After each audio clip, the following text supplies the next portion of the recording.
Boa tarde a todos. Muito obrigado por estarem aqui conosco nessa tarde gelada de sexta-feira. É um prazer participar de mais esse webinar. Meu nome é Ricardo Caiado, para quem não conhece, eu sou sócio responsável pela prática de compliance e investigações corporativas do Campus Melo Advogados. Campus Melo é um advogado full service que atua no Brasil há mais de 40 anos. E desde 2010 nós atuamos também em cooperação formal com o DLA Piper, que é o escritório global. E nessa nossa caminhada, aí, especificamente na área de compliance e de investigações, nós já participamos em diversos projetos em parceria com o José Figueira e a Joana Mendes, duas feras aí, dois craques da PwC, do time de Forensics, tanto em investigações quanto em due diligence de integridade, em projetos de M&A. Em função dessa parceria, da amizade que a gente tem, lá no início da pandemia, né, quando todo mundo foi trabalhar em casa, a gente marcou um café virtual, né, sentindo saudades, né, daqueles cafés, dos encontros que a gente costuma fazer. Nós marcamos um café virtual, eu, Figueira, Joana, Ana Júlia, que é advogada sênior da nossa equipe, craque também em compliance, apaixonada pelo tema. Tem, inclusive, um livro publicado sobre isso, né, os programas de integridade à luz da Lei Anticorrupção Brasileira, que vai participar hoje aqui também do nosso webinar. Então, nós quatro tomamos esse café virtual lá no início da pandemia para discutir o cenário, como que a gente estava se adaptando. Foi muito bacana, né? A gente trocou ali experiências muito interessantes e a gente decidiu fazer esse encontro de novo, marcar esse novo café, dessa vez no formato aí de talk break, e estender o convite também para os nossos amigos, parceiros e clientes, para que a gente possa debater um pouco, nesse café de hoje, tecnologia e compliance nos tempos de pandemia. Né? Esse vai ser o foco do nosso debate. A ideia aqui não é fazer palestra, não é fazer painéis com falas longas, a gente vai discutir, trocar ideias sobre alguns temas, e a gente gostaria de convidar também todo mundo que está participando para mandar perguntas, mandar comentários aí, que eu já vou explicar a dinâmica. Antes disso, gostaria de passar a palavra para o Figueira, para ele fazer a apresentação dele, e da Joana. Bom, boa tarde. Sou José Figueira, sou sócio da área de forensica da PwC. Estou aqui com a Joana Mendes, que é a nossa diretora da área também de forensics, que junto com a Ana Júlia são as estrelas dessa tarde, que vão falar bastante, vamos discutir bastante temas relacionados à tecnologia, temas super relevantes de como usar a tecnologia nesse ambiente que requer mais controle. Eu queria agradecer bastante os nossos amigos do Campus Melo, agradecer também a equipe de tecnologia que fez essa plataforma, tornou possível esse evento para todo mundo participar. E dizer que eu estou muito feliz de estar aqui com vocês, de poder trocar ideia, de bater esse papo nessa sexta-feira. E gostaria que todos participassem, né? Nosso objetivo aqui também é que os convidados tenham também uma possibilidade de falar, de trazer as perguntas, e aí nós vamos tentando, ao longo dessa conversa, tentar endereçar as dúvidas, tentar endereçar os questionamentos. Então, eu agradeço aqui e passo a palavra para vocês. Perfeito, Figueira, obrigado. Então, só algumas instruções. Quem tiver alguma pergunta para fazer, a plataforma tem um Q&A. Ali a gente consegue concentrar as perguntas e ir direcionando para os palestrantes. E se tiverem algum comentário, alguma dificuldade com a plataforma, tem também um chat. A gente tem um time de suporte apoiando e à disposição para ajudar vocês. Antes da gente entrar especificamente no tema, eu gostaria de devolver a palavra para o Figueira e depois passar para a Ana e para a Joana também, para comentarem um pouco sobre como tem sido essa rotina de isolamento. Né? Quando a gente tomou o nosso primeiro café virtual, a gente estava entrando, né, no trabalho remoto, em massa, né, aquela novidade, e agora, aí, passados mais de 2 meses, né, de acordo com o governo do estado de São Paulo, pelo menos aqui em São Paulo, a partir da semana que vem, as atividades voltam a acontecer normalmente, né? O mercado volta a se abrir e né, sendo correto ou não essa decisão, a gente não vai discutir isso, a gente já está meio que se preparando aí para tentar voltar às nossas atividades. Mas eu tenho certeza de que a gente aprendeu muito, nossa rotina mudou muito nesse período de distanciamento. Então, gostaria primeiro de perguntar um pouquinho para cada um como é que tem sido, quais foram as experiências e o que a gente vai levar para depois da pandemia, a partir dessa nossa nova realidade. Figueira, se você puder começar, te agradeço. Claro, obrigado, Caiado. Eu acho que um dos principais pontos aí que a gente se deparou é um evento de amplitude global, né? Geralmente, quando você tinha alguns eventos, eles eram talvez de uma forma um pouco mais localizada, né? Muito embora a gente sabe que tivemos pandemia no passado, mas não na nossa geração e provavelmente não na geração dos nossos pais, algo tão próximo. Então, eu acho que é algo que pegou todo mundo desprevenido, né? Ou seja, todo mundo se sentiu a necessidade de se repensar, porque você tem mais um elemento de um risco, um elemento que mudou a nossa realidade e certamente vai continuar mudando a realidade, porque muito embora voltemos a rotina, né? Essa rotina, na verdade, vai virar uma nova rotina. E diante de todas as dificuldades, diante de todos os problemas que eu acho que todos têm, ele traz um viés diferente para a gente se repensar em termos de controles, em termos de burocracias. Você vê hoje o Supremo se reunindo de maneira virtual, você vê que a tendência são. Eu vi agora que o Tribunal de Contas da União também soltou regras para tornar mais fluidos os procedimentos. Então, se por um lado você solta um pouco mais, torna mais fluido, de outro lado você tem que estabelecer algum tipo de controle, né? Acho que a gente até vai falar um pouquinho disso, mas uma outra questão que também a gente percebe é como a tecnologia e como as ciências são importantes para a gente, né? Então, eu acho que só conseguimos fazer isso hoje, só conseguimos trabalhar hoje porque temos a tecnologia para nos ajudar. Então, eu estou esperançoso que a gente saia com não vou dizer boas lembranças, porque não vamos ter boas lembranças, mas que ele mude nossos hábitos de uma forma positiva. Sejamos mais solidários, sejamos mais compreensivos e vamos andar para frente, né? Joana também, por favor, e Ana Júlia, tendo alguma coisa para complementar, por favor. Sim, claro.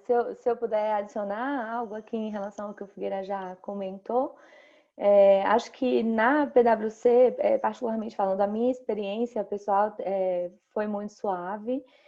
A PwC ela já tinha feito um investimento há alguns anos atrás, um grande investimento em relação à tecnologia. Então, a gente já estava preparado para trabalhar remotamente nesse cenário de distanciamento, muito embora isso não fizesse parte da nossa realidade. A gente já tinha ferramentas de colaboração em que a gente podia, a equipe inteira se conectar e trabalhar online. Então, a transição para o home office, ele foi muito suave, no nosso caso, em relação ao nosso dia a dia. Com as exceções, né, dos desafios da gente lidar com, como o Figueira mencionou, de não ser um home office normal e a gente ter outras atividades também que estão sendo acumuladas. E do ponto de vista do trabalho que a gente desenvolve em relação a compliance, investigações corporativas e tecnologia, num primeiro momento, acho que a primeira pergunta foi: e agora, como que a gente vai dar continuidade aos trabalhos que exigem coleta de dados em campo em um rigor forense, para a continuidade dessas atividades e para que a gente garanta que a gente vai utilizar a metodologia adequada. E o que a gente notou durante a primeira semana, estabelecendo os contatos com os nossos vendors dos softwares de tecnologia forense, foi que realmente houve esse esforço global e todos eles, de uma certa forma, estavam preparados para nos dar alternativas. Então, assim, foi muito, apesar do contexto, foi muito interessante de ver como que as pessoas se uniram e automaticamente a gente passou transicionou para esse trabalho remotamente e conseguimos dar continuidade, inclusive, a projetos que a gente tinha em andamento com investigações, com coleta de dados, grandes coletas de dados, de grandes volumes, e a tecnologia ajudou bastante. Ana, se você quiser comentar também essa experiência. Claro, primeiro, um prazer estar aqui. O Ricardo tem o dom de unir um monte de gente legal, e certamente esse evento é um dos exemplos de tanto que ele faz. Eu sou apaixonada pelo tema, como o Ricardo falou, então é um prazer falar sobre esse tema, e um prazer ainda maior falar desse tema com o pessoal que eu gosto. Da minha experiência aqui do isolamento, o escritório ele não tinha um grande preparo para isso. Quando a pandemia chegou, acho que a maioria dos escritórios, acho que ninguém contava com 100% de isolamento de seus funcionários. Mas o escritório foi muito ágil, até antes mesmo desse evento, o Rui entrou na minha máquina, né? Vocês viram, o Rui é o nosso salvador de TI, ele e o Danilo. Então, entrou na minha máquina, já resolveu aqui a questão que, obviamente, era simples. E, então, a transição foi muito boa. Para mim, até hoje eu estava conversando com um cliente, eu falei, eu fico até constrangida de dizer, porque o isolamento para fins de trabalho está sendo muito bom para mim. Eu não pego trânsito, não tenho aquela correria, então acabou que tem sido muito mais eficiente, porque eu tenho a tecnologia, né, andando junto, eu estou bem próxima da equipe, a gente se fala sempre. Então foi bem tranquilo nesse sentido. Claro que no início é período de adaptação, mas eu acho que agora flui bem, eu praticamente já me acostumei, né? A gente está há mais de 2 meses aqui, então eu acho que o resultado foi bem positivo nesse sentido.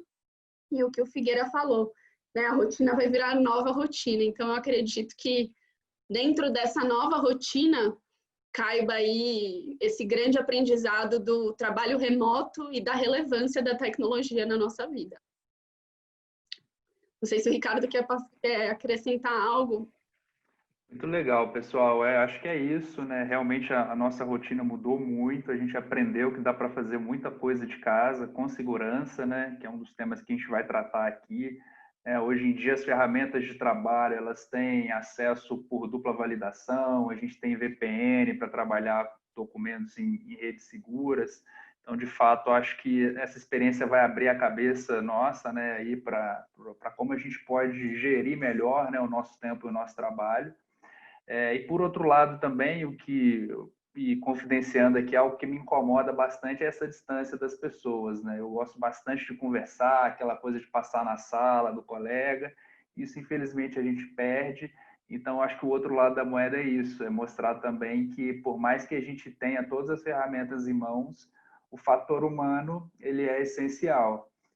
Então, acho que realmente a gente vai ter que sair aí pensando no equilíbrio, né, para a gente poder seguir a vida no tal do novo normal, né, que a gente tem ouvido falar tanto.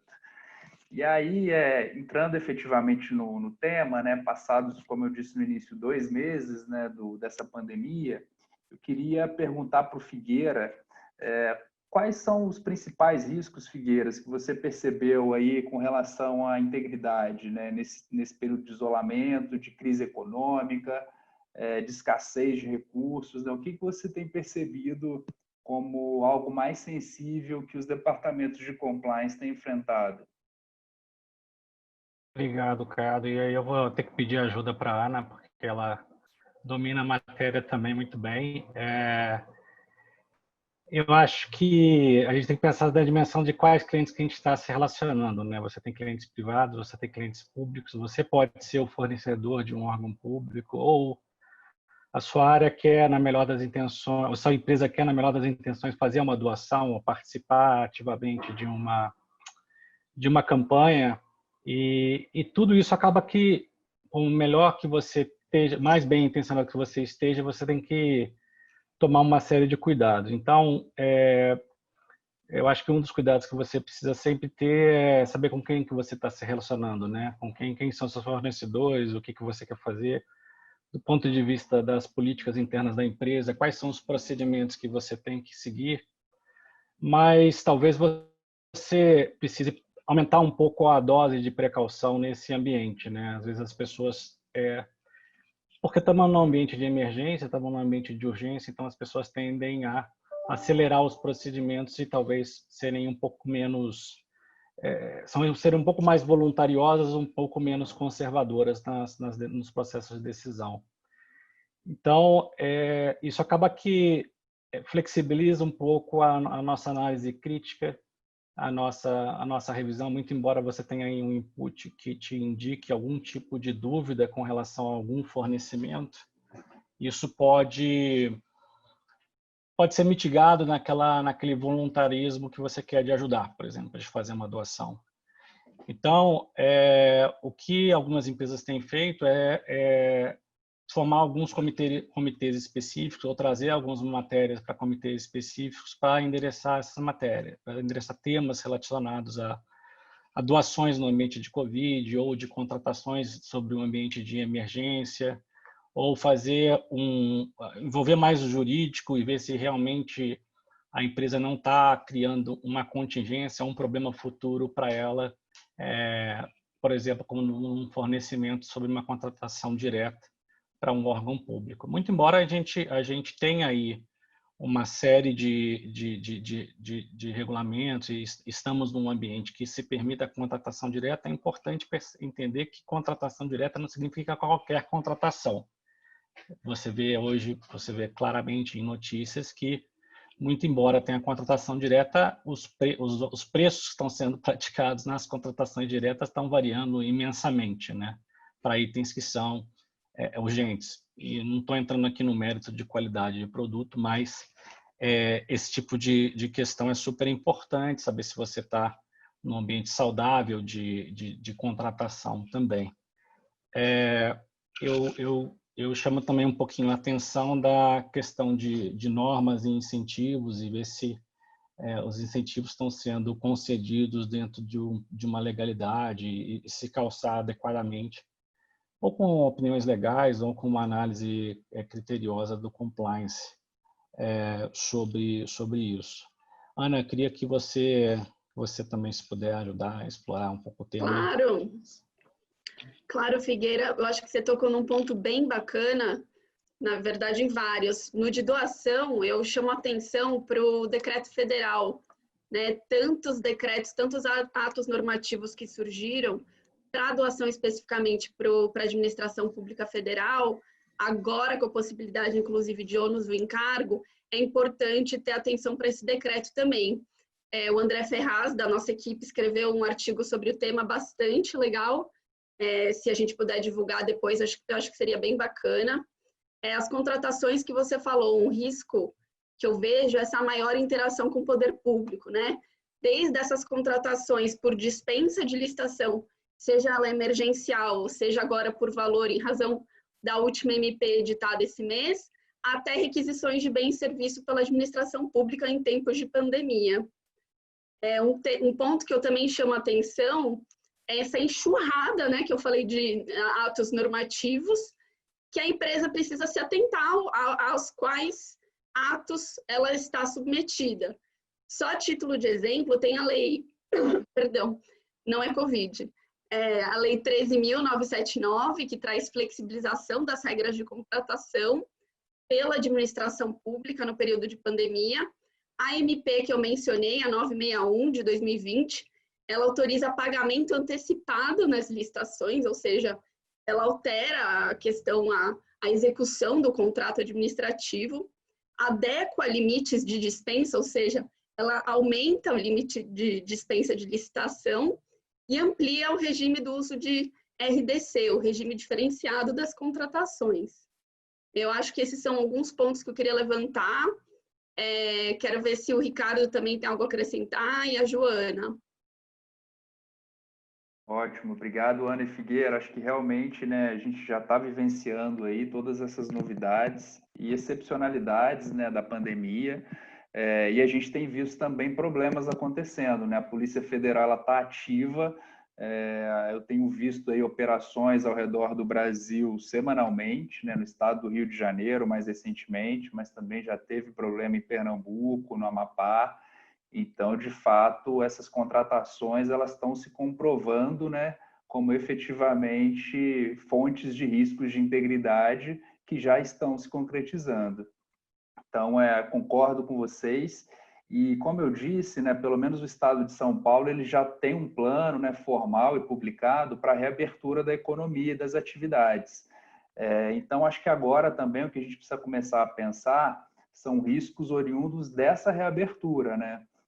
O próprio plano do Estado de São Paulo ele prevê uma série de regras, né, que as empresas e os mercados, né, os setores da economia vão ter que seguir, vai ter que ter uma interação grande com a Prefeitura de São Paulo, com a vigilância sanitária, né? Então, esse é um momento também que vai colocar aí novos riscos de integridade e também as próprias empresas, quando elas voltarem, né, quando os funcionários voltarem às plantas, aos escritórios, né, isso aí pode gerar algum problema, especialmente na fase inicial de transição, né? A gente tem que lembrar que o Código Penal brasileiro ele tem uma seção inteira dedicada a crimes contra a organização do trabalho, que passam desde frustração de direitos trabalhistas até questões mais graves, né, como assédio, preconceito e várias outras coisas. Então, esse é um momento muito delicado e que as empresas precisam tomar cuidado na gestão não só dos seus negócios, mas também dos seus funcionários. E aí, devolvendo aqui para a PwC, agora para a Joana, eu queria entender, Joana, como que você percebeu o comportamento aí dos departamentos de compliance no período da pandemia? O compliance, ele ganhou destaque, ele perdeu destaque? Como que você percebeu aí com as empresas com quem você interage? Na verdade, conversando com amigos da área e também com os clientes, a gente percebe que o foco da liderança tem sido muito pela sobrevivência. Então, priorizar nas atividades que são essenciais para sobreviver à crise. Nem sempre o compliance está na priorização dessas atividades e a área passa a ter um desafio grande, muitas vezes em fazer mais com menos, ou seja, talvez com menos pessoas na equipe, talvez enfrentando uma redução de jornada dos funcionários, e ainda assim se manter ativo de uma certa forma. Claro que isso também depende do porte da empresa, do porte do programa de compliance que a empresa já possui. Entendo que as empresas que já têm um programa de compliance mais estruturado vão passar pela crise de uma forma mais suave, talvez, e outras tenham que se estruturar de uma forma melhor para mapear e tentar minimizar todos esses riscos que vocês mencionaram. Considerando todo o contexto também de mudança do trabalho para casa, de trabalhar de forma remota, traz também outros desafios para o próprio programa de compliance e para o compliance, de garantir de que todos os funcionários vão estar se comunicando através de ferramentas da empresa, segurança, a fragilidade, vulnerabilidades, insegurança da informação, pois os dados vão estar sendo transitados pela rede. E, às vezes, a depender de como a empresa esteja estruturada, ela tenha que abrir acessos a determinados sistemas para continuar operando nesse ambiente de distanciamento, o que pode também trazer algumas vulnerabilidades. Então, a gente observa que as equipes têm tentado fazer mais com menos, observando os riscos, observando segurança da informação, eventuais vulnerabilidades que possam trazer, e também aproveitando um pouco do tempo para atuar de forma preventiva, tentando arrumar a casa, revisar políticas, tentar endurecer ou enrijecer um pouco mais os controles internos face aos riscos, aos maiores riscos mapeados, de forma a passar aí por essa crise. Ótimo, realmente acho que depende muito, né, da estrutura da empresa, do setor, né? Cada empresa ela se comporta de uma maneira diferente, mas de fato as empresas que estão em modo de sobrevivência, né, dificilmente elas vão ter até capacidade de priorizar aí ações de compliance, né? Obviamente todos os esforços estão dedicados aí na manutenção e na sobrevivência da empresa.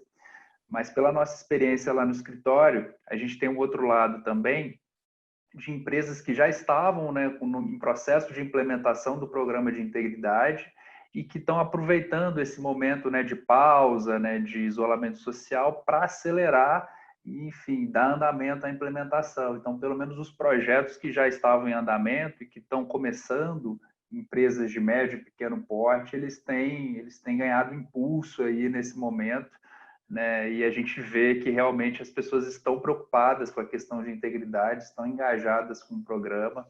Então, se a gente pode tirar um lado positivo disso tudo, é isso, né? Enquanto algumas empresas precisam reduzir, né, as suas atividades, fazer mais com menos, como você bem colocou, Joana, outras também estão conseguindo dar andamento aí à implementação. E aí, é uma curiosidade, né? Você que manja muito de tecnologia, Joana, acho que a gente já até conversou sobre isso, mas tem algumas empresas que buscam sistemas automatizados, formas, ferramentas de tecnologia que possam substituir um programa de compliance. E qual que é a sua percepção sobre isso? É um ponto bem interessante.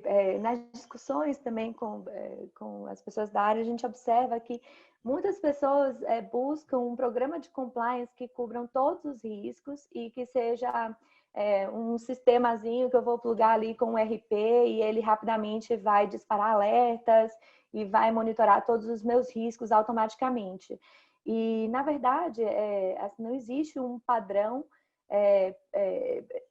riscos padrão para todas as empresas. É claro que a gente sempre tem algumas consultas que a gente sempre faz, alguns alertas que a gente sempre observa, por exemplo, pagamentos efetuados no mesmo dia para um mesmo fornecedor, pagamentos arredondados, que são coisas que meio que padrão que a gente sempre olha e vão gerar alertas. No entanto, para que você tenha um programa eficiente e um sistema que possa te acompanhar, é muito recomendado que você tenha um Data Analytics rodando por trás, mas de maneira customizada e que possa refletir a sua matriz de risco.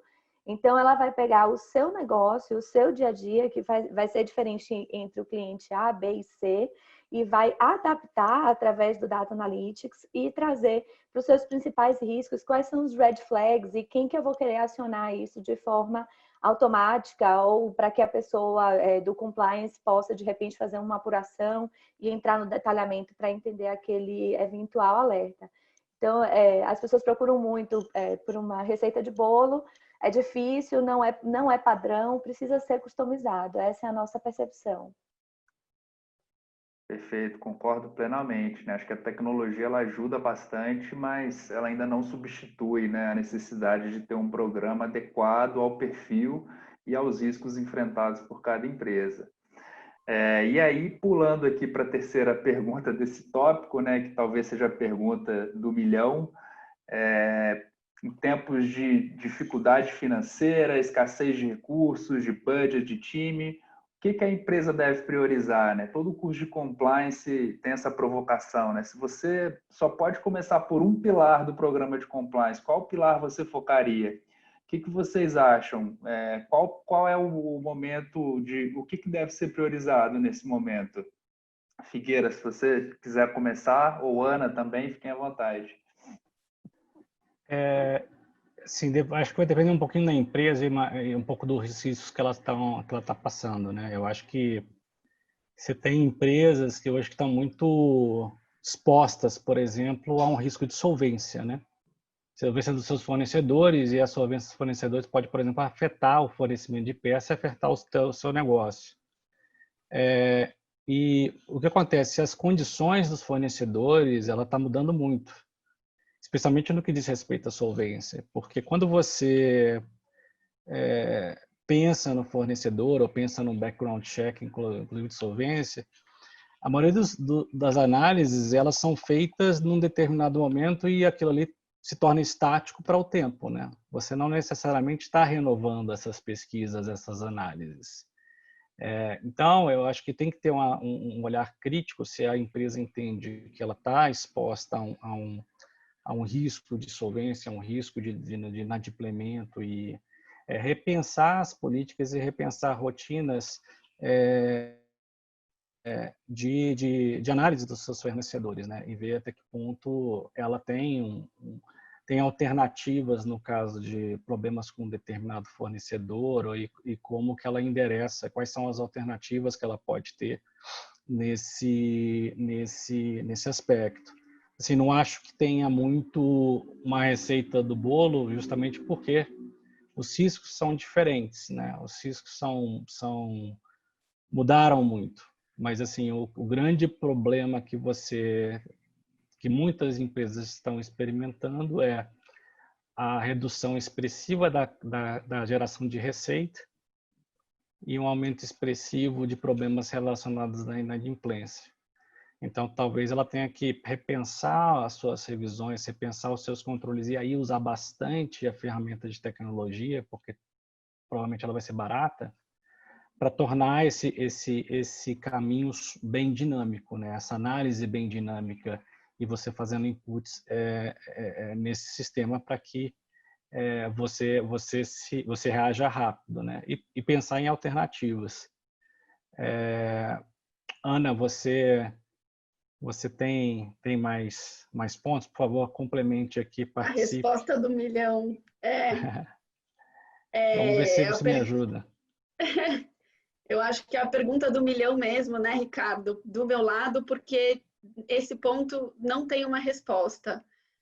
Assim como o programa de compliance não é uma receita pronta que vai servir para todas as empresas, mas sim é uma receita que precisa ser olhada de empresa em empresa, olhar a peculiaridade de cada empresa, a especificidade de cada empresa, o que deve ser priorizado nesse momento também.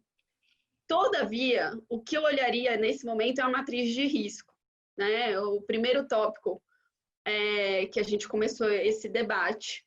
Então, eu olharia para os riscos novos que a minha empresa tem ou para os riscos que aumentaram, que eram baixos, agora são altos. Aí eu dedicaria atenção para esses pontos. Mas, infelizmente, eu acho que não é uma resposta, não tem uma resposta exata. Queria ouvir a Joana.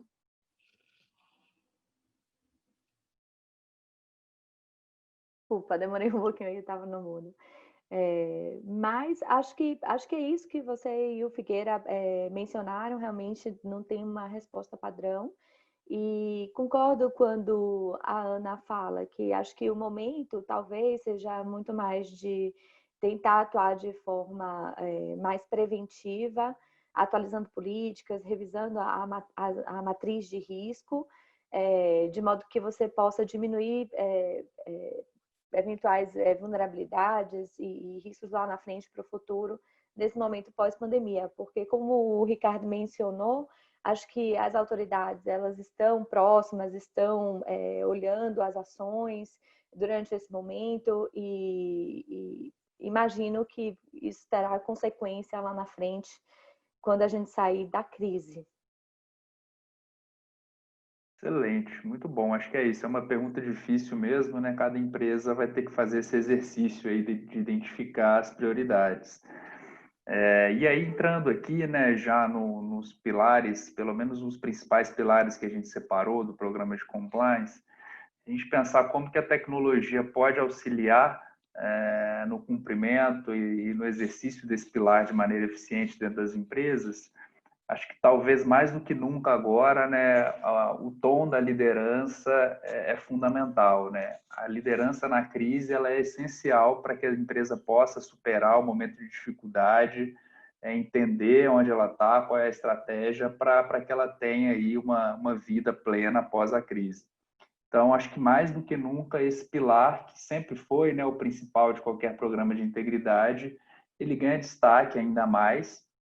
E aliado a ele, né, também a presença do compliance officer, né?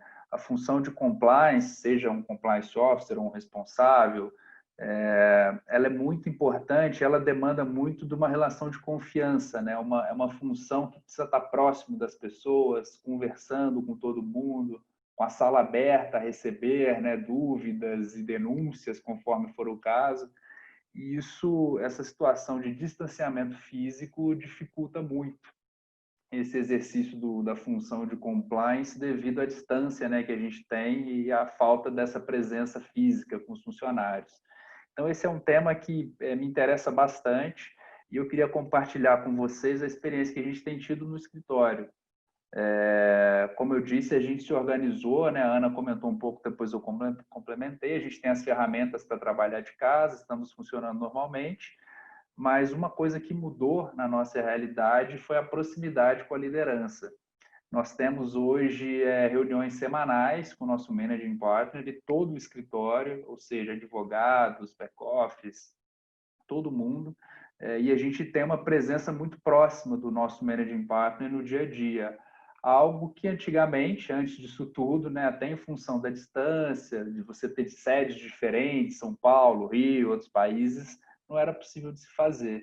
Então, a gente tem um exemplo dentro de casa de como a tecnologia viabiliza, né, essa proximidade e essa participação da liderança no dia a dia das pessoas, né? E aí, além dessa presença, que é essencial e que motiva todo mundo, a transparência também na gestão, né? A gente discute muito aonde a gente está, o que a gente está fazendo para passar por esse momento, quais são as expectativas, né? Então, quando a gente pensa em tone from the top, não pode ser só a presença, tem que ser também a transparência, né? Para onde que a empresa está caminhando, né? E acho que isso tudo, a pandemia, ela tem reforçado, né? E até facilitado essa presença, justamente por isso, porque hoje a gente faz um evento como esse aqui, conecta pessoas do mundo inteiro e a gente consegue conversar abertamente. Então, me parece que a partir daqui, né, mesmo pós-pandemia, essa presença da liderança ela vai ser facilitada e até estimulada. Eu tenho conversado com outros parceiros, com alguns clientes, e todos também estão adotando essas rotinas no sentido de estar presente, de confortar as pessoas, para que o time fique unido e harmônico aí nesse momento de dificuldade. E com relação ao Compliance Officer, acho que o Compliance Officer, o responsável de Compliance, ainda mais agora, ele precisa estar próximo também, disponível, tentar marcar reuniões individuais, reuniões com grupos específicos, se colocar à disposição para tirar dúvidas, para conversar, para orientar, né? Então, da mesma forma, se valer de todas essas plataformas tecnológicas para estar próximo e disponível dos funcionários. E aí queria ouvir um pouquinho da Joana e do Figueira, como que vocês têm percebido, se na PwC também tem essa dinâmica de agora conversar com a liderança e até dos clientes e parceiros de vocês também, se vocês perceberam alguma mudança nesse sentido. Joana, por favor, faça as honras, depois eu complemento. Tá bom. Interessante essa pergunta, Ricardo, porque, por exemplo, eu como funcionária PwC, eu tenho percebido que a gente realmente tem uma equipe de gestão de crise bem forte e atuante. A gente pode perceber pelas ações que a firma tem tomado diariamente e pela forma de comunicação que a gente está tendo. Uma coisa interessante que você mencionou e que eu percebo que acontece na PwC é essa comunicação da liderança de forma mais frequente e pessoas que talvez, por exemplo, o presidente da PwC, pessoas que não estão no nosso dia a dia, de repente param, fazem assim, um webinar com os 5.000 funcionários, não sei exatamente o número atual, mas e passam a mensagem de onde estamos, como estamos, qual é o plano, quais são os próximos passos, e tentando também trabalhar o bem-estar emocional e físico dos funcionários, promovendo também lives, né? Mas sessões online de aula de yoga, mindfulness, e colocando o psicólogo à disposição, porque a gente sabe que cada pessoa reage de um jeito diferente nesse momento de pandemia. Alguns estão surtando em casa, outros estão levando de uma forma mais tranquila, outros estão focando mais no trabalho, outros não conseguem focar no trabalho. Então, é interessante ver como tudo isso está acontecendo, como as pessoas estão enfrentando e como a liderança consegue colocar a bola no chão para a gente dar continuidade nas nossas atividades e ser uma diretriz e falar, olha, vem aqui pelo meu caminho. E a tecnologia, sem dúvida, ela é fundamental para trazer isso no dia a dia e viabilizar esses encontros online, e especialmente quando a gente está falando de um alto volume de pessoas. E a gente tem tentado dar continuidade ao meu ver, temos conseguido com sucesso as atividades habituais. Então, aos treinamentos, seja eles sobre compliance ou não compliance, a divulgação das informações que são relevantes para o nosso negócio, as comunicações. E essa é um pouco da experiência que a gente tem tido nesse sentido. Muito legal, você tocou num ponto aí, né, que acho que já até entrou um pouco no outro pilar que a gente tinha pensado aqui em tratar, de comunicação e treinamento, que eu acho que é essencial mesmo, e a gente também tem experimentado isso no escritório. Ana, se você puder compartilhar um pouquinho, a gente até chegou à conclusão que, de fato, essas ações que, em princípio, às vezes nem parecem ter tanta relação com compliance, muitas vezes têm um efeito para a área de compliance muito relevante. Se você puder compartilhar, Ana, te agradeço. Só no ponto do Fábio Campos Melo, além das reuniões semanais, né, a presença do líder, que é fundamental, ele também tem feito reunião quinzenal com times, com os times específicos. Então, assim, da minha experiência prática aqui com a realidade do escritório, eu percebo que a liderança, nesse período de pandemia, vai ser quem vai ajudar a tirar a gente desse momento de escuridão, e eu acho que no escritório tem sido exemplar nesse ponto. Aí, com relação às atividades, nossa, a gente tem tanta atividade, a gente tem ginástica, a gente tem aula de dança, meditação, culinária aos sábados, entre tantas outras. Então, a gente tem esse distanciamento físico, né? Mas no final uma proximidade social muito grande, e embora a gente não fale de regras anticorrupção, no final o escritório, dentro da sua realidade, ele está protegendo aquilo que é mais importante, que é o ativo, que é o funcionário. Então, o funcionário que é o que está mais fragilizado nesse momento, o escritório está dando um suporte gigantesco, e também nesse ponto, eu acho que, assim, da nossa experiência tem sido maravilhosa. Muito legal, eu acho que é isso mesmo. De fato, você manter as pessoas calmas, tranquilas, né, de que isso vai passar, acho que é fundamental. Mitiga o risco, né, de problemas internos. E, de novo, transparência, né? A transparência, ela ajuda muito a conter os ânimos e eventuais ímpetos até de não conformidades. E com relação à comunicação e treinamento, não é de hoje, não é da pandemia, né, que a tecnologia é utilizada. Existem várias plataformas aí que viabilizam treinamentos, testes online, enfim. O uso até de ferramentas online, ele ajuda porque ele facilita o registro, né, de quem logou, a hora que a pessoa logou, a hora que ela deslogou, se ela fez uma prova para checar a aderência a determinada política, aquilo fica registrado. Então, não é de hoje, obviamente, mas eu acho que agora as empresas precisam explorar isso cada vez mais para não parar a rotina de treinamentos de compliance, né? Acho que isso é fundamental. As pessoas têm mais tempo agora em casa, então é um bom momento para colocar em dia aquele treinamento que estava atrasado, eventualmente uma política que precisou ser revisada, né, em função da pandemia, e ela tem novas disposições, ela precisa ser treinada para os funcionários, né? Então, acho que a tecnologia, mais do que nunca, tem que ser utilizada e abusada nesse momento aí para facilitar treinamentos, comunicações, e-mails, né? Acho que tem uma série de formas aí da empresa se comunicar com seus funcionários e manter aí, né, os padrões de ética que são exigidos. Então, acho que a gente precisa usar a criatividade aqui e também as ferramentas disponíveis. Um outro ponto também que eu queria destacar sobre esse tema é a questão dos cursos, né, que várias instituições têm disponibilizado, né? A gente viu, recentemente, a gente está trabalhando num programa, num projeto de compliance de uma empresa que é do mercado de capitais, e a Ambima, por exemplo, disponibilizou vários cursos de graça, né, sobre mercado financeiro, os códigos da Ambima. Isso para dar um exemplo, né? Mas tem diversas instituições que estão abrindo cursos que antes eram pagos e agora estão disponíveis aí totalmente de graça, né? Então, é uma boa oportunidade para os departamentos de compliance também se valerem, né, dessas ferramentas sem custo nenhum.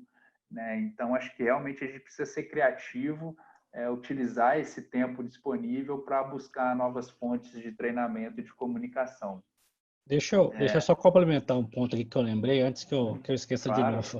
por favor, fique aí. É um ponto que é importante a gente lembrar que a gente está num evento de crise, né?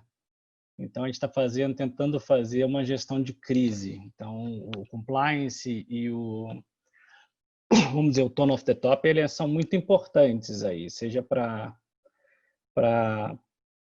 dar o tom adequado para a equipe, mas para coordenar e para dimensionar exatamente o que é necessário, desculpe, se fazer para gerir essa crise.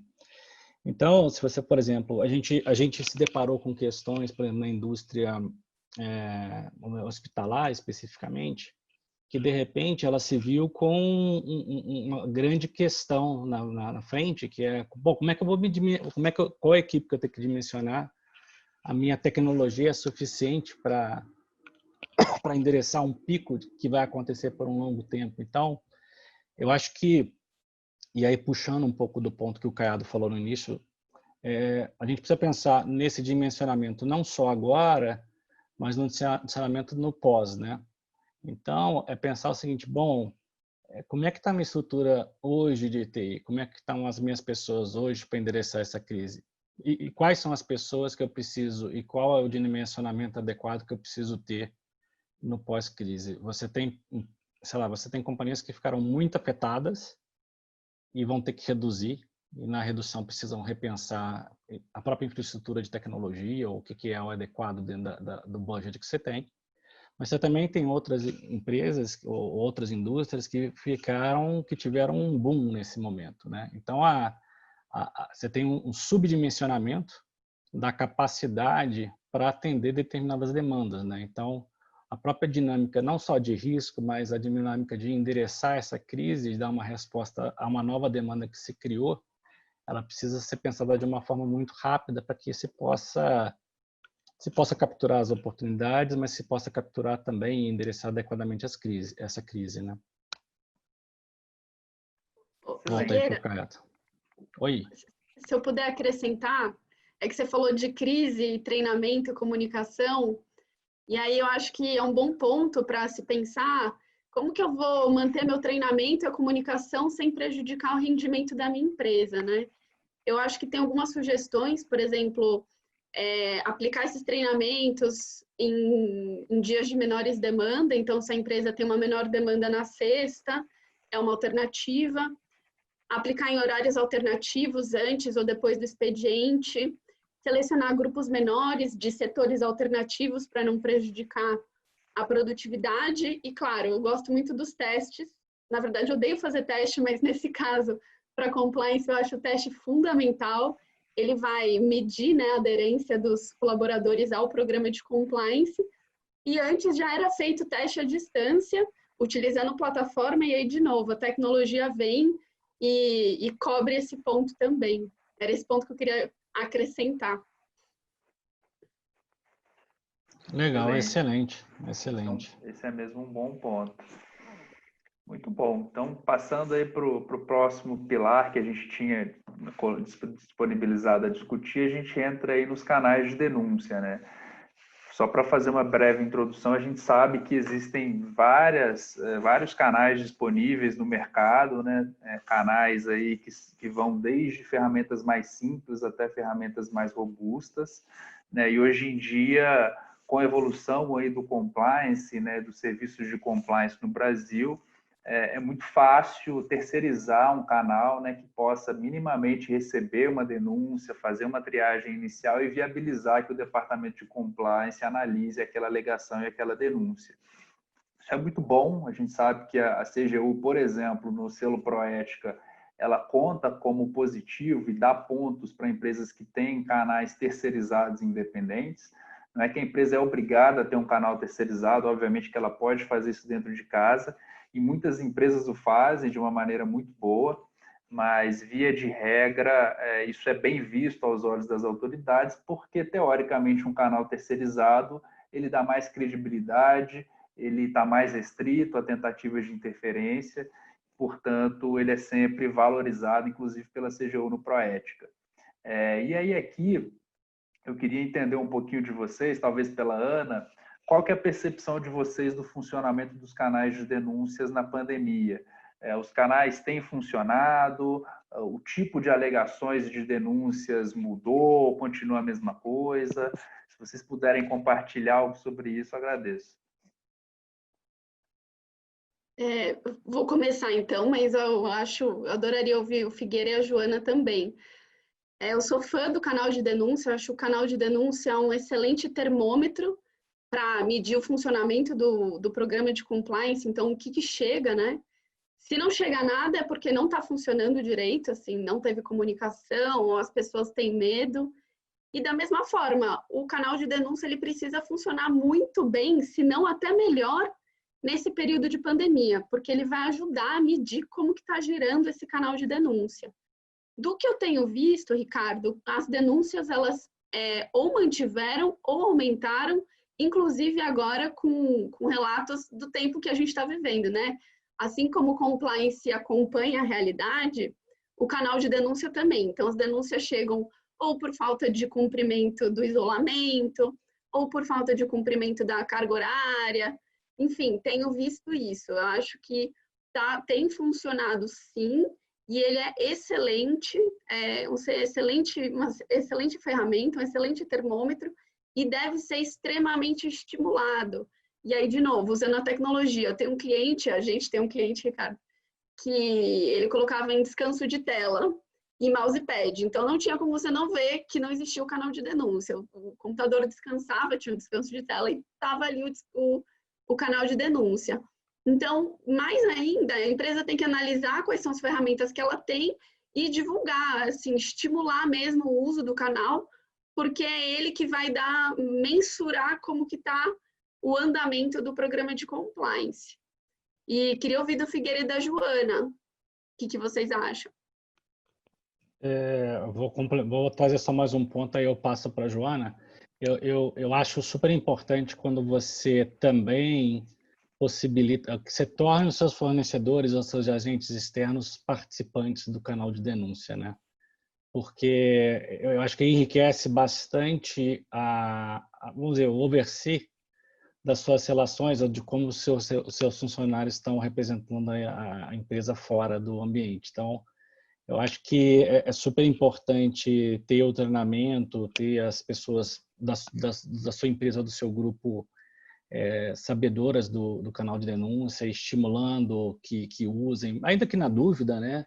E que seja tratado de uma forma adequada e que se dê um follow-up, mas sempre que possível você também trazer os agentes externos, isso também é bem importante, né? E que eles saibam como usar e que se sintam também seguros de usar o canal de denúncia. Eu acho que esse é um ponto que é importantíssimo ser considerado, sobretudo nesse momento. Joana, você tem mais algum... Você tem um complemento aí? Só para reforçar, acho que o ponto que eu ia falar tem total ligação com isso que você mencionou. O canal de denúncia, ele no final está bem ligado ao tema de comunicação e treinamento que a gente tinha mencionado anteriormente.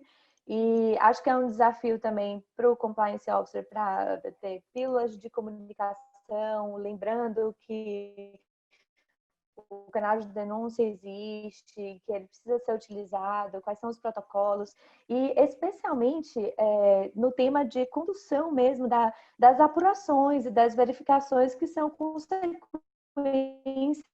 né, das denúncias feitas pelo canal. Que muita gente, eu tenho observado, pelo que eu tenho conversado também com clientes, com pessoas também da área de compliance, eu tenho observado que muitas pessoas estão segurando um pouco as investigações nesse momento de crise, preocupadas com o fluxo de caixa, preocupadas com se manterem vivas nesse período de crise e focando no que eles entendem que é essencial.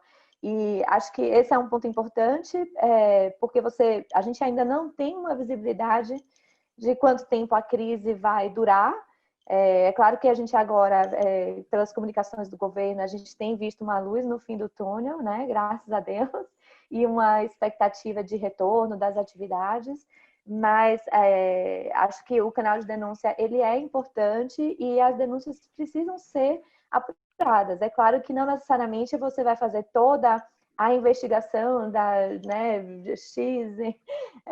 N alegações que você vai receber, mas é preciso que tenha alguém nesse momento ainda de crise avaliando as demandas, classificando de acordo com a criticidade e pelo menos as demandas mais críticas têm que serem apuradas, né? É só complementar um ponto aí, e aí eu queria, agora é minha vez de pedir para o Ricardo trazer a visão, Ricardo e Ana, se possível. Acho que é a visão de...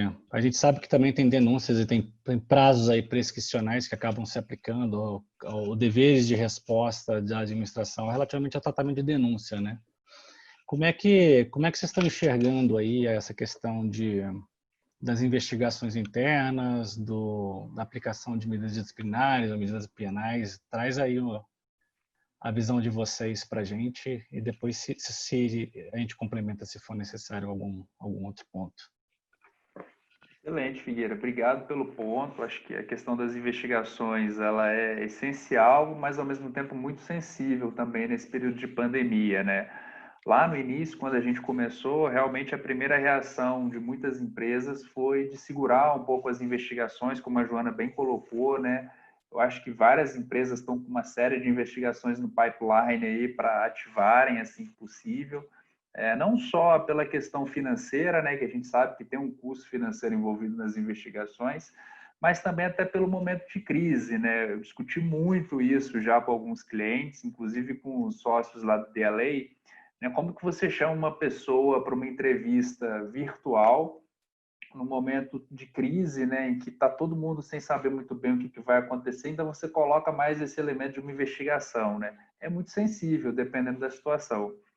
Por outro lado, como você bem colocou, Figueira, as autoridades estão aí, elas estão atuando, né? Como eu disse no início, a gente está vendo várias operações da Polícia Federal. Você bem colocou que o TCU já está se organizando para fazer sessões virtuais. A Justiça Estadual aqui de São Paulo ela já está funcionando normalmente, fazendo audiências. E as polícias, também a Polícia Civil, não só a federal, embora ela tenha reduzido aí a sua operação e tenha focado em casos mais urgentes, os inquéritos estão em andamento, né? Então, respondendo a sua pergunta, me parece que passados aí 2 meses, né, dessa pandemia, as autoridades elas já se organizaram e já se estruturaram para trabalhar, para voltar a trabalhar com tudo. Então, não vai dar para ficar segurando mais tanto, né, as investigações, especialmente aquelas que envolvem qualquer tipo de colaboração ou interação com uma autoridade pública, né? E aí o grande desafio é como fazer essas investigações, né, com todas as limitações que a gente tem. Eu vou perguntar para vocês aí a questão da tecnologia na coleta de documentos, que vocês são especialistas nisso e fazem muito bem. Mas antes disso, eu gostaria de falar um pouco das entrevistas, que é o que a gente tem feito nas investigações que a gente tem em curso, né? O primeiro ponto, né, sempre que possível, se não é uma entrevista que é urgente, se não é uma entrevista que pode ser postergada, a gente faz essa avaliação, né? Se ela puder ser postergada, a gente deixa para depois. A gente está esperando aí a coisa se normalizar, ainda que minimamente, para efetivamente tratar das entrevistas mais severas. Agora, as entrevistas que são de exploração, para pegar o contexto de uma determinada alegação, a gente tem buscado fazer pela via digital, tomando os cuidados necessários, né? E aí, para separar alguns dos cuidados, né, a gente tem aqui as plataformas que são seguras, tem plataformas que são criptografadas, né, encriptadas para preservar a segurança da comunicação que está sendo feita. A gente evita mostrar documentos, né, muito embora as plataformas viabilizem o compartilhamento de tela, a gente tem evitado isso, porque quem está do outro lado da tela pode estar um print screen e salvar aquele documento, né? Então a gente evita isso. Tem todo um teste antes da entrevista para garantir que as conexões são eficientes, que não vai cair o sinal. Tem que ter o cuidado de alertar o entrevistado para ele estar sozinho no ambiente, né? Para não violar ali o sigilo da investigação. Isso é muito importante, né? Como a gente está diante de uma câmera, a gente não sabe quem está ao redor, quem está em volta. Então, o registro desse alerta, né, de que a pessoa precisa ficar sozinha, manter confidencialidade de tudo que está sendo discutido, é muito importante. E aqui mais uma questão de advogado, né, a questão do sigilo profissional, ela é muito importante. Então, a gente não entende como uma boa prática gravar a entrevista, embora isso facilite muito depois, né, a tomada de notas e a análise das alegações, né, a gente não costuma gravar, via de regra a gente conduz a entrevista em par, um conduzindo as perguntas e o outro tomando notas, para depois apresentar uma ata da entrevista com as principais observações obtidas aí por meio da declaração. Isso tem validade jurídica, né, para as investigações que a gente faz, né? Então, a gente entende que não há necessidade de gravar a entrevista, e isso deixa a entrevista muito mais fluida, mais dinâmica, e a gente evita aí também qualquer tipo depois de problema com essas gravações. Então, eram essas as considerações que eu queria fazer de entrevistas. Eu, particularmente, não presenciei uma necessidade de coleta remota nesse período da pandemia, mas imagino que vocês sim. Então, se puderem compartilhar um pouco dessa experiência, é possível fazer uma coleta remota? Existe tecnologia para isso? Tem a questão das atas notariais, né, que às vezes é preciso coletar, elaborar no âmbito de uma entrevista. Eu queria entender um pouquinho de vocês, como que vocês tem vivenciado isso no período da pandemia.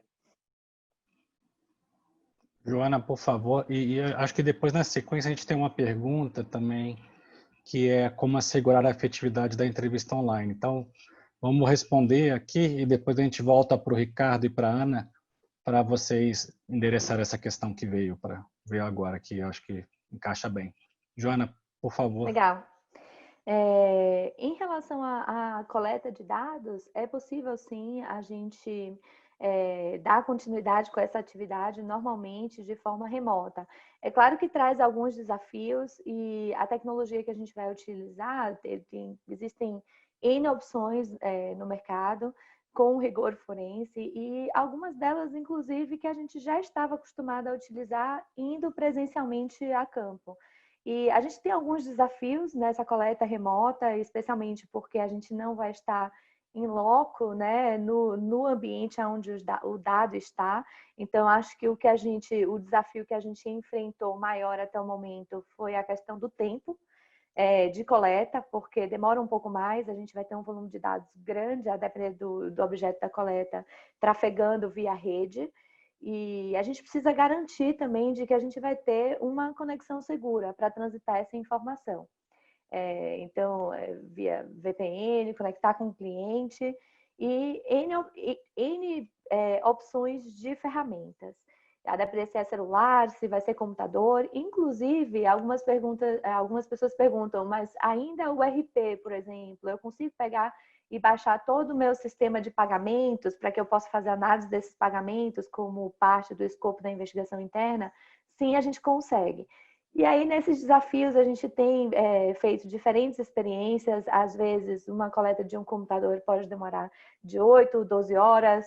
Às vezes, o próprio sistema, uma experiência que a gente teve recente, a gente passou entre idas e vindas mais ou menos uma semana fazendo coleta de vários sistemas e várias tabelas diferentes, e aí talvez uma palavra um pouco mais técnica. Não vou me alongar também na parte de tecnologia tão a fundo, porque entendo que talvez não seja o momento apropriado, mas também fico à disposição, meus contatos vão estar aí também na apresentação para discutir isso de forma mais detalhada, com quem quiser entender ou trocar mais experiências com ferramenta. E uma coisa que a gente achou bem interessante e que a gente tem trabalhado é que, a depender da demanda e da investigação, do objeto da investigação e para quem a gente esteja reportando, a ata notarial ela pode ou não fazer-se necessária. E interessante que, conversando com alguns escritórios, parceiros que a gente executa o trabalho, interessante que nem todo mundo sabe, mas é bom aproveitar a oportunidade para atualizar. E o Estado de São Paulo, a gente consegue fazer a ata notarial remotamente. Então, a gente consegue, dessa forma, manter todo o rigor forense e, a depender do objeto da investigação, a gente só vai ter o quesito tempo, que vai ter um pouco de alteração. O que a gente poderia fazer em 1, 2 dias, talvez a gente demore uma semana para terminar e finalizar a coleta. E aí ter uma estratégia na investigação um pouco diferenciada para que a gente possa ir soltando esses dados para análise de forma em ondas, de forma que esse fator tempo não onere no final o cronograma do trabalho. Mas é possível fazer, sim, todo o trabalho de forma remota, inclusive celulares. Eu acho que, como a Joana colocou, é saber estabelecer os protocolos adequados, né? Engajar os advogados, pensar com um zelo um pouco maior do que normalmente se teria, né? Para não... Mas o problema é que a gente continua tendo que responder, né? As empresas continuam tendo que responder com efetividade, elas continuam preocupadas com a questão da integridade da informação, que pode se perder nesse período. O que eu acho que a mensagem que a gente passa é que é plenamente possível, com a tecnologia que a gente tem hoje, de continuar fazendo os mesmos trabalhos. Talvez leve um pouco mais de tempo, um pouco mais traga consigo um pouco mais de complexidade, mas as ferramentas que temos disponíveis viabilizam isso. Então, voltando aqui ao ponto lá da entrevista, e se Ana e Caiado quiserem complementar alguma coisa sobre esse tema, mas só para endereçar a pergunta, como que a gente assegura a efetividade da entrevista online? Excelente, eu estou vendo aqui uma pergunta da Liniane Martins, que é Compliance Regional para as Américas da Bentley, super craque também em Compliance, parceira nossa, né, de vários bate-papos aí, ideias sobre Compliance. Então, obrigado, Aline, pela presença e pela pergunta. Acho que realmente passa um pouco pelo processo que eu comentei, né, de você avaliar se aquela pessoa ela está psicologicamente apta a ser entrevistada, ou se em função de todo esse contexto aí da pandemia, de estresse, ansiedade que a gente tem vivido, se ela não vai poder colaborar, né? Então, uma vez em que seja detectado que ela pode colaborar de maneira tranquila, fazer a entrevista com esses cuidados, mantendo o ambiente seguro, ter um note-taker do lado para tomar notas de tudo que foi dito. E algo que eu não falei, foi muito boa a sua pergunta para eu retomar isso, né? Dá a possibilidade da pessoa eventualmente prestar novos esclarecimentos ou esclarecimentos complementares num segundo momento, seja numa nova entrevista virtual ou presencialmente, né? Quando as atividades voltarem. Acho que nesse momento isso é essencial, né? Deixar claro que o processo ele é constante, ele é dinâmico, e que a pessoa pode procurar um entrevistador num segundo momento para complementar, esclarecer algum ponto que eventualmente não tenha ficado claro em função de tudo isso que a gente está vivendo. Então, me parece que com esses cuidados é possível, sim, garantir que as entrevistas sejam eficientes, né, mesmo com todas essas dificuldades que a gente experimenta. E abrir o chat aqui para ver a pergunta da Aline, obrigado mais uma vez. Registrar aqui também um comentário do Rodrigo Ogawa, da Vista Azul, uma consultoria especializada em compliance, excepcional, muito boa, falando aqui do suporte da liderança, né, que a gente comentou lá no início. O Ogawa também ele tem um background aí também de liderança de empresa, então obrigado, Rodrigo, pela presença e pela contribuição. Acho que é essencial mesmo a gente ter o apoio da liderança cada vez mais, especialmente no momento de crise. Tem uns comentários aqui do Tanab também, que é o nosso sócio trabalhista, mais competitivo que a gente já viu na gincana que a gente está fazendo. Obrigado, Tanab, pela presença. Ana, tem alguma coisa a mais das entrevistas que você queira complementar? Se eu puder só dar uma dica, que foi um dos aprendizados que o time da PwC teve nesse momento aí de pandemia e na condução de entrevistas, que foi de sugerir que o entrevistado utilize fones. Isso para evitar de que ele, de repente, grave a entrevista pelo celular em paralelo. Ótimo. Enquanto vocês estão conduzindo. Então, acho que fica a dica. Muito bom. Eu ia só dizer que, com relação à pergunta da Aline, muito boa, eu acho que você cobriu bem, viu, Ricardo, quando você fala dos cuidados, de realizar o teste prévio da plataforma.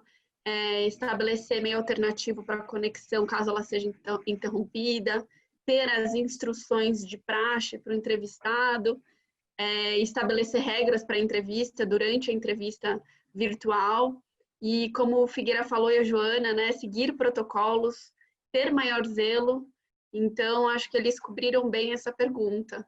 E aí, com relação ao TANAB, é só para dizer que a gente está numa gincana do escritório e o meu time vai ganhar do TANAB. Era só esse ponto que eu queria acrescentar. Muito bom. Bom, então, encaminhando aqui para o último ponto que a gente se dispôs a conversar, que é a questão de monitoramento, e aí eu vi aqui que já tem mais uma pergunta também no chat, né, sobre como... Deixa eu abrir aqui para não perder. Essa está no Q&A. Quais as precauções que as empresas precisam ter ou aumentar em relação à preservação de evidências em um ambiente de trabalho remoto, né? Acho que isso passa também pelo monitoramento, e aí eu já posso começar a falar um pouco sobre essa matéria, quando a gente pensa em monitoramento de dispositivos, né? Sejam eles corporativos ou pessoais, em utilização para uma atividade profissional. Quando a gente fala em dispositivos corporativos, isso já está muito bem pacificado na Justiça Trabalhista, e o TANAB pode me ajudar, se for o caso, de que todo equipamento corporativo é considerado propriedade da empresa. Então, portanto, a empresa ela tem a possibilidade de monitorar esse dispositivo e ter acesso a todas as informações que estão armazenadas nele. O que a gente orienta as empresas a fazerem é ter o cuidado de informar o funcionário que está fazendo uso desse dispositivo de que ele pode ser objeto de monitoramento e também de coleta, no caso aí de uma investigação a critério da empresa. Então, já respondendo um pouco da pergunta, eu acho que o primeiro passo para fazer uma coleta eficiente em tempos de trabalho remoto é revisar os funcionários que usam dispositivos corporativos, eles estão cientes de que esse dispositivo pode ser monitorado e eventualmente objeto de uma coleta forense? Se estão, ok. A Joana colocou aí, né, que é possível fazer essa coleta remota com a segurança, né, de ter a preservação da evidência coletada de maneira íntegra e com os critérios forenses que são exigidos aí para a utilização posterior em futuro dessa evidência. Então, me parece que esse é um passo que é razoavelmente tranquilo de ser feito mesmo em trabalho remoto. Quando a gente fala de dispositivo pessoal em uso para fins profissionais, a zona já fica um pouco mais cinzenta, a questão não é mais tão clara, né? Via de regra, quando o funcionário ele usa um dispositivo pessoal para o trabalho, a gente demanda um cuidado a mais, né? A gente entende que não só o consentimento é a informação prévia no momento em que ele passa a utilizar aquele dispositivo para o trabalho, é necessário, a gente entende que também no ato da coleta é bom pegar um termo de que aquele funcionário concorda e ele entrega aquele dispositivo para a coleta de maneira consciente e consensual para evitar qualquer tipo de alegação de constrangimento, até de abuso aí do empregador no âmbito da investigação. E aí a empresa tem que avaliar se é o caso de fazer isso, se aquele dispositivo é mesmo essencial para a investigação. Acho que isso que eu queria colocar para fins de monitoramento, mas queria ouvir um pouquinho também do Figueira e da Joana, né? Como que a tecnologia pode ajudar o monitoramento de riscos de integridade, especialmente o Data Analytics, né? Para a gente que é advogado, fala Data Analytics, a gente geralmente tem dificuldade de entender o que é. Então, se vocês puderem explicar para a gente um pouquinho o que é e como ele é eficiente no monitoramento, acho que seria bem interessante. Eu sou plateia aqui. Joana, por favor, você e Ana, que são as estrelas da tarde. Por favor, pode falar um pouquinho para a gente. E eu complemento, você está no mudo. E eu complemento se eu conseguir, por favor. Com certeza. Tá, só para adicionar também um ponto ao que o Ricardo acabou de mencionar, em resposta até ao Rodrigo Ogawa, acho que um ponto importante é garantir de que todas as comunicações nesse tempo de distanciamento social que a gente está vivendo vai ser também realizada pelos dispositivos corporativos, né? Só em linha com o que o Ricardo tinha mencionado, tanto do celular quanto por e-mails, e hoje em dia tem ferramenta para monitorar tudo isso daí e seguir a vida. Em relação ao Data Analytics, esse nome bonito que a gente tem, na verdade, todo esse processo que a gente fala, utilizar o Data Analytics para monitoramento do compliance, na verdade, a gente volta um ponto atrás, que a gente insistiu bastante aqui durante esse bate-papo do webinar, que é atualizar a matriz de gestão de riscos, entender quais são os grandes riscos da companhia. E, a partir daí, a gente estabelecer controles internos que a gente consiga monitorar de uma certa forma e tentar automatizar isso através de sistemas. Então, pode ser desde controles que eu vou fazer no workflow de aprovação de terceiros. Então, ter toda uma rastreabilidade de por que aquele terceiro que foi classificado como alto risco foi aprovado naquele momento, quem fez a aprovação, por que ele deveria estar ali, e ter toda uma rastreabilidade sistêmica e conseguir automatizar os alertas para que as pessoas apropriadas consigam tomar atitudes naquele momento. Tanto para gestão de terceiros, quanto para pagamentos, a parte, todo o sistema financeiro, contábil, workflow de aprovações. Quando a gente fala de sistema, a gente tem, o céu é o limite, a gente consegue customizar esses sistemas e ter ali um ponto adicional de analytics, que a gente chama, que vai ser definido conforme a sua matriz de risco, para gerar alertas. Então, por exemplo, durante a pandemia, eu precisei interagir com um novo fornecedor, que ele é classificado como alto risco, porque ele era um fornecedor crítico para aquela matéria-prima do meu trabalho. Então, talvez eu queira checar se houverem pagamentos, né, mais de um pagamento ou mais de um pagamento em determinado valor, eu queria que, de repente, o Ricardo Caiado ele dê uma olhada no meu compliance officer, alguém da auditoria interna dê uma olhada para entender se faz sentido, se não faz sentido. Então, é um componente adicional que a gente vai checar, que vai tentar automatizar alguns red flags para que a empresa possa, de forma preventiva, tomar algumas ações e detalhar aquele controle, detalhar aquela análise para ver se faz sentido, se não faz sentido e se alguma ação precisa ser tomada em tempo hábil. Figueira, você quer complementar? Eu posso complementar, posso tentar, né? Porque você já foi bem profunda. Eu acho que seus pontos estão perfeitos. Eu acho que uma questão que precisa pensar é a gente está um pouco com...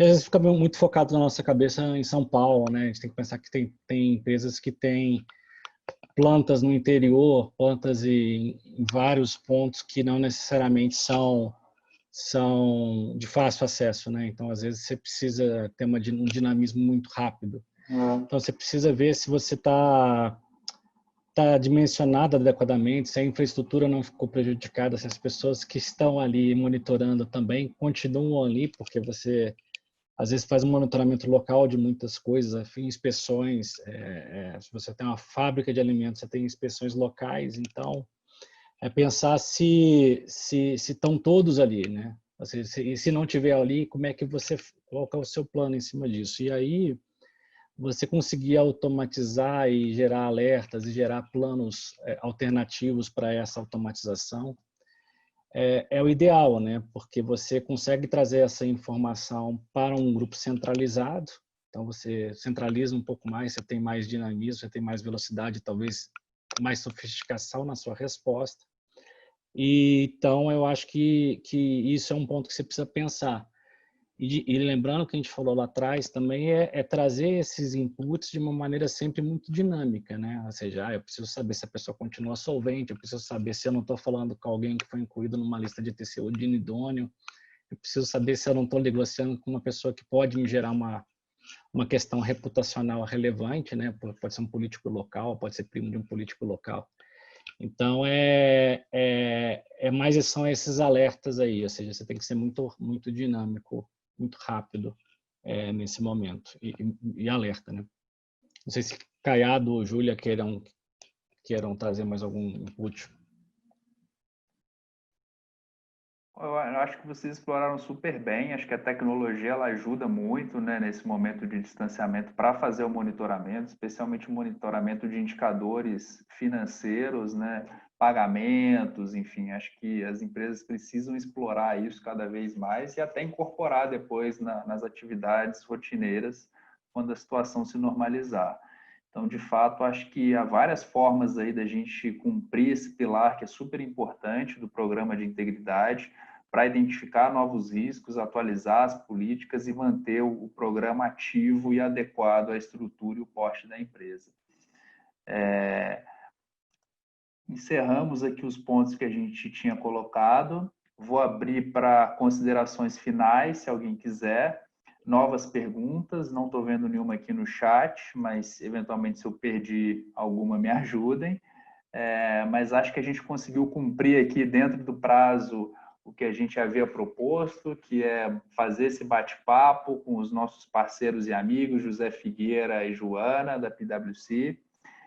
Acho que é muito importante que a gente mantenha essa dinâmica de falar com os nossos amigos, falar com os parceiros, explorar a tecnologia para fazer isso, né? Eu tenho buscado fazer com diversas pessoas de diversas áreas também. Algo que eu reputo muito importante é conversar não só também com quem é do nosso ambiente, mas pessoas de outras áreas, de outros backgrounds. Acho que isso abre a nossa mente para as coisas. Então, fico muito feliz de ter participado desse debate com vocês. Agradeço imensamente a presença do Figueira, a presença da Joana e da Ana Júlia aqui, com todas as contribuições que foram feitas. Acho que foi muito interessante. E passo a palavra aí para quem quiser também colocar aí as considerações finais. Bom, eu vou agradecer de novo aqui o convite e a oportunidade de trabalhar, não só a oportunidade de trabalhar, mas de passar nossa experiência conjunta, né, com vocês. Eu acho que o Campus Melo é um escritório de primeiríssima linha, está sempre na vanguarda aí das questões, tem também essa grande interação, vamos dizer, além do Brasil, né, que decorre da associação com o DLA. Então, é um escritório que a gente trabalha bastante, é um escritório que a gente gosta bastante, com pessoas que são também muito queridas. Então, eu queria novamente agradecer a oportunidade, esperamos fazer mais eventos juntos. Também agradecer a todos que participaram aqui da nossa apresentação.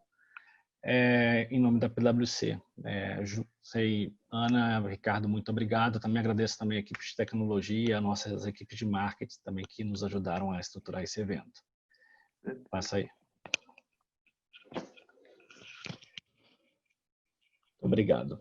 Joana e Ana. Vou deixar a Joana falar antes. Tá bom.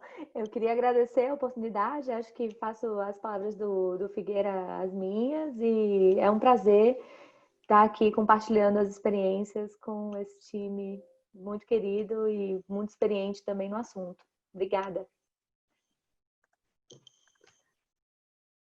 Obrigada, Ricardo, você foi excelente moderador. Obrigada, Figueira e Joana, grandes parceiros, PwC, grande parceira nossa. Assim como o nosso primeiro café há 2 meses foi super bacana, esse novo café, que não teve café na verdade, mas esse bate-papo foi muito gostoso, foi muito fluido. É um tema fascinante e, sem dúvida, de extrema importância para esse momento. Super obrigada a vocês e muito obrigada a todo mundo que participou. Excelente.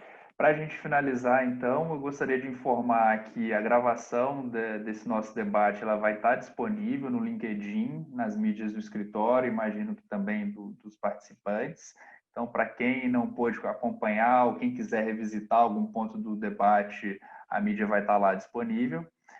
E também no início de junho, muito provavelmente na segunda semana de junho, a gente vai ter no Campus Melo um webinar com o nosso time de seguros e sócios da América Latina do DLA. Então, vai ser um evento bem bacana também para discutir, né, todas as questões de sinistros decorrentes da pandemia.